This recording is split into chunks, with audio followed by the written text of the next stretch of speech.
Hello, football fans and lovers to League Golazo. And as you know, in League Golazo, I discuss match analysis of what I think has happened in the game.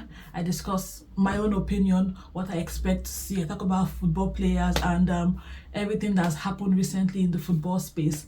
Most especially in the English football space and beyond. And in today's video, I'll be talking about my own opinion about what happened yesterday between Real Madrid and ManCity, in which is the first leg of the knockout stages of the Champions League. And we all know the game ended yesterday 3-2 with Real Madrid beating ManCity in the last minute by a goal scored by Jude Bellingham.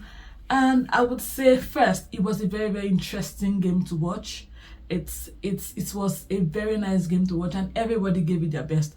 But as you know, it's either a win or it's a draw, and Real Madrid ended up winning the game. We can see that in the first, so I'll just move into like my own analysis. When I started watching the match, the first few minutes or the first 10-15 minutes of the game, we can see that Real Madrid had chances to score, and they ended up losing like 2 chances in the first few minutes. Then we had a goal by Erling Haaland, which put Man City at the top of the lead first in the first half, before we had another goal by Real Madrid. Then we all saw that the game ended 3-2.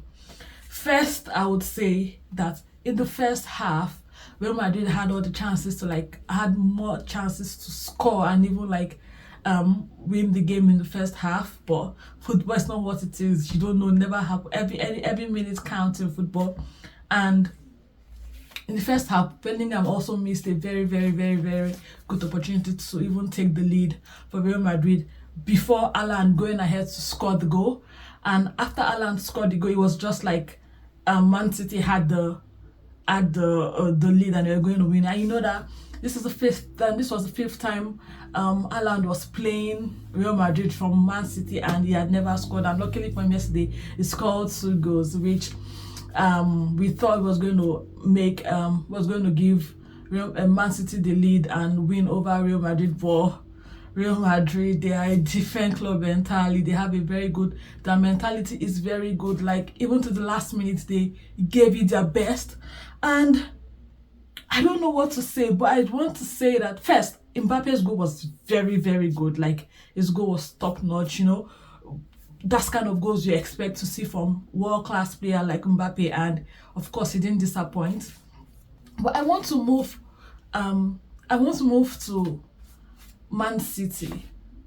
I don't know if their keeper Ederson is having like a confidence problem, but it's not been at its best this season, because even you can imagine this season, Pep sometimes plays Ortega and sometimes plays him.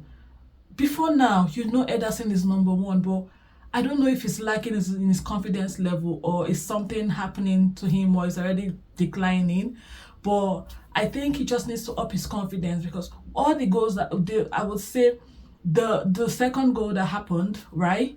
It's a matter of confidence for him. Ederson before wouldn't get that thing to happen, but I don't know. I think he really needs to work on his confidence and make sure he doesn't allow such goals just happen like that. And immediately Real Madrid scored, they got their confidence back. Initially they were having lots of missed chances, and they were like, is this a bad day or something? But that's what football is. You never know. There's no dull moments. Even the last minute, anything can happen.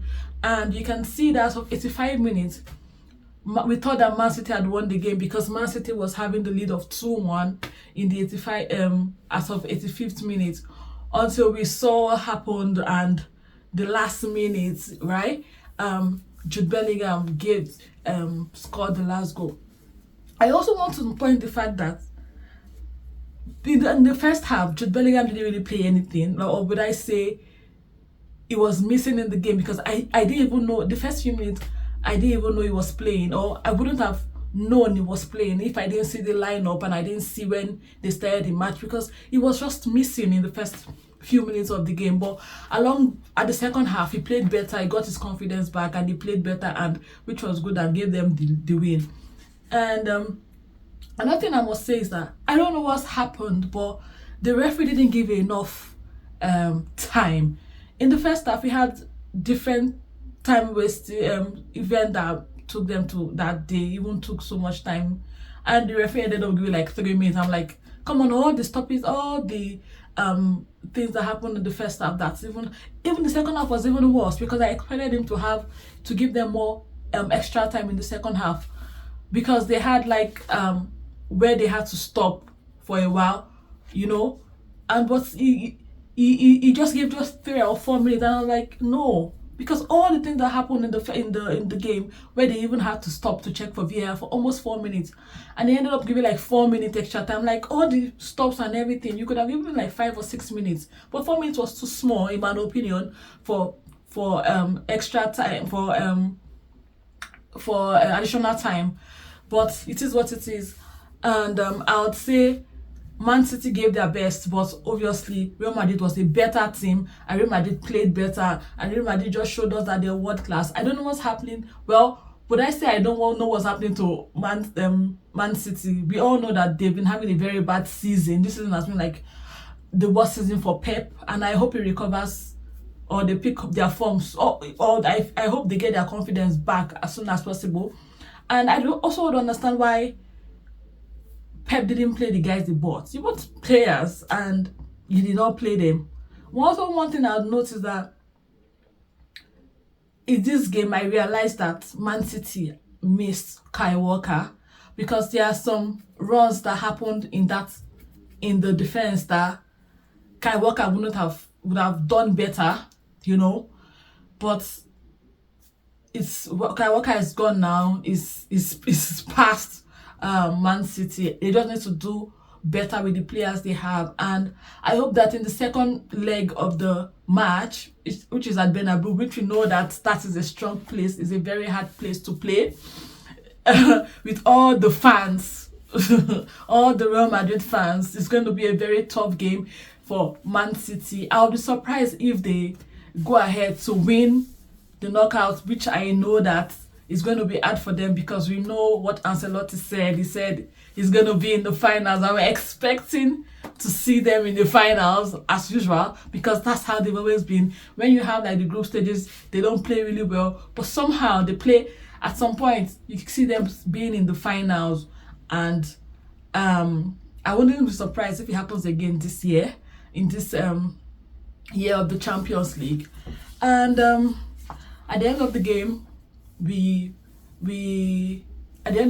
saw that Bellingham, Vinicius Junior was the player of the match, which he deserved, and he tried to shut the mouth of people that mocked him, because when the match wanted to start, we saw like some banners, or I don't know, big banners on Man City fans saying talking about Vinicius Junior crying and the rest of it. Which was funny, but I don't know.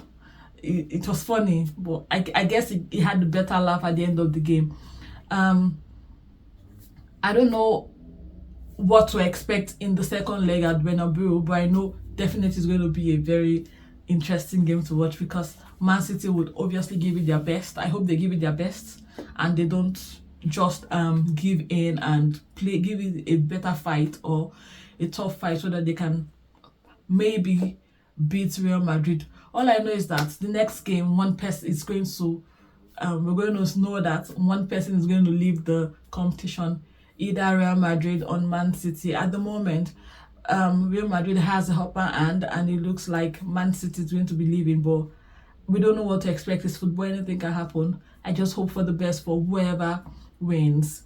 And with this, I come to the end of the analysis of Real Madrid and Man City's game, and looking forward to watching the Merseyside derby today between Everton and Liverpool. We know that those people are big rivals when it comes to the Merseyside derby, and we know that Liverpool, they're doing everything in their power to have to get more points and increase the gap between them and Arsenal and Nottingham Forest and people and other contenders for the Premiership.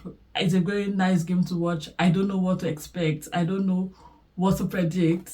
And what I know is that if I had Origi usually scores against Everton, but they don't have Origi this time around. So I wouldn't be saying, oh, Origi is going to score. But I know there's going to be an interesting game to watch, and I cannot wait to come back to give you all my analysis, all my take on the game. Until next time, see you again in Liga Lazo. Please, before you go, if you're not subscribed to my channel, please click on the subscribe icon and also press on the notification bell. So whenever I do a new video, you get notified. And also drop in your comment section, what you think about the game, what your take is, and what you expect to see in tonight's game between Liverpool and Everton. Until next time, I remain your host, Lele. See you, bye.